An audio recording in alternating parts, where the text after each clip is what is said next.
Bonjour, je suis ravie de vous retrouver. Aujourd'hui, on va parler de la troisième blessure qui est la blessure de l'humiliation. Donc l'humiliation, c'est la notion de abaisser, de s'abaisser, la notion de honte, de vexation, de dégradation. C'est une blessure qui arrive entre 1 et 3 ans, même si, voilà, on l'a déjà dit, il peut y avoir des modulations. Quand est-ce et comment ça se manifeste? Eh bien, quand l'enfant sent que son parent, il a honte de lui.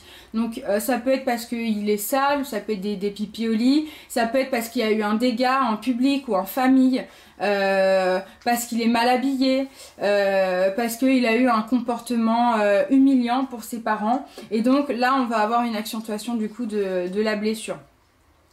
C'est vécu par souvent en lien avec le parent du même sexe le masque que va porter l'enfant qui porte la blessure de l'humiliation, c'est le masque du masochiste. Le masochiste, qu'est-ce que c'est? C'est éprouver du plaisir ou de la satisfaction à souffrir. Donc en fait, cette personne, eh bien, elle recherche l'humiliation de manière non consciente. En fait, elle cherche à se faire du mal, à se punir avant que quelqu'un d'autre le fasse, en résonance à ce qu'elle a vécu dans son enfance. Physiquement, ça va être des personnes qui vont être assez rondelettes, qui vont avoir des corps, voilà, assez ronds, des visages ronds, des yeux assez ouverts, assez innocents. Ce sont des personnes qui vont vouloir tout faire pour les autres, qui vont se créer des contraintes, des obligations, mais vraiment de manière à tout faire pour les autres. Ça va générer des difficultés pour eux à exprimer leurs propres besoins par peur d'avoir honte ou de faire honte à quelqu'un. Ce sont des hypersensibles, ils vont tout faire pour ne pas blesser les autres, quitte à se blesser eux-mêmes. Ils vont se blâmer pour tout, ils vont se blâmer même pour les autres. Ils ressentent un profond sentiment d'impuissance.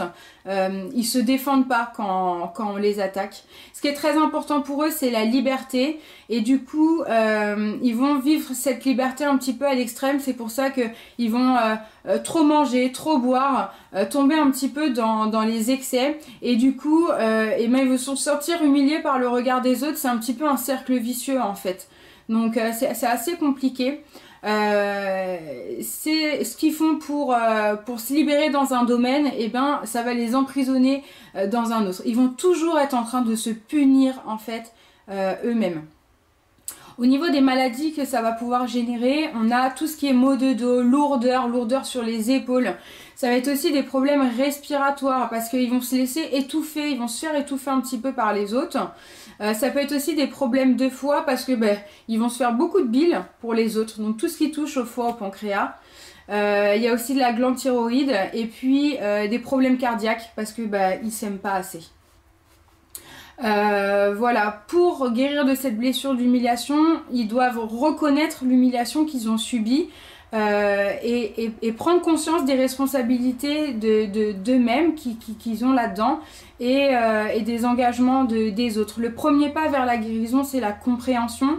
Donc si vous vous êtes reconnu un petit peu dans ce schéma-là, eh bien c'est déjà un premier pas vers la guérison. Je vous invite à vous faire accompagner par un thérapeute ou tout type de personne avec qui vous vous sentez en résonance et qui pourra vous aider à vous libérer de tout ça. Voilà, j'aurai le plaisir de vous retrouver eh bien pour la blessure suivante. On parlera de la trahison. En attendant, prenez grand soin de vous. Ciao, ciao.